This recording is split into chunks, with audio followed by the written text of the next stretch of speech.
আসসালামু আলাইকুম। আমি চট্টগ্রামের আশরাফ হোসেন, কক্সবাজার থেকে। তো সবাই কেমন আছেন? নিয়ে এলাম একটা ভিডিও, যারা কক্সবাজার যেতে আগ্রহী তাদের সুবিধার্থে। তো আপনারা সকলেই জানেন কক্সবাজারের বিচটা অনেক বড়, ওয়ার্ল্ড লার্জেস্ট বিচ। তো এখানে অনেকগুলো স্পট আছে, তার মধ্যে সানফিস্ট বিচ স্পটটা আমার অনেক ভালো লেগেছে। প্রথমে ঢুকতে আপনাদের মনটা একদম ছুঁয়ে যাবে এই অসাধারণ পরিবেশে। তো হয়তো বা সাঁকোটা অনেকের ভয় লাগবে, যাদের মনটা একটু নরম। তো ভয় করে লাভ নেই, ভয়কে জয় করতে পারলেই আসল আনন্দ। তো আলহামদুলিল্লাহ আমরাও ভয়কে জয় করে ফেললাম।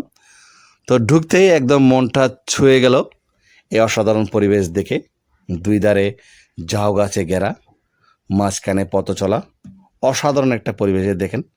সবাই কিন্তু ছবি তোলাতে ব্যস্ত, কারণ এখানে ছবিগুলো কিন্তু খুবই সুন্দর হয়, যেটা আমি তুলে বুঝতে পেরেছি। এবং এই ভিউটা আমার অনেক ভালো লেগেছে, তাই একটু তুলে ধরলাম। তো আসলে যারা কক্সবাজার যাবেন, যারা কোলাহলমুক্ত পরিবেশ পছন্দ করেন, তারা অবশ্যই এখানে যাওয়ার চেষ্টা করবেন। এটা হচ্ছে হিমছড়ির পরের স্পটটাই, যেটাকে অনেকে কাঁকড়া বীচ বলে।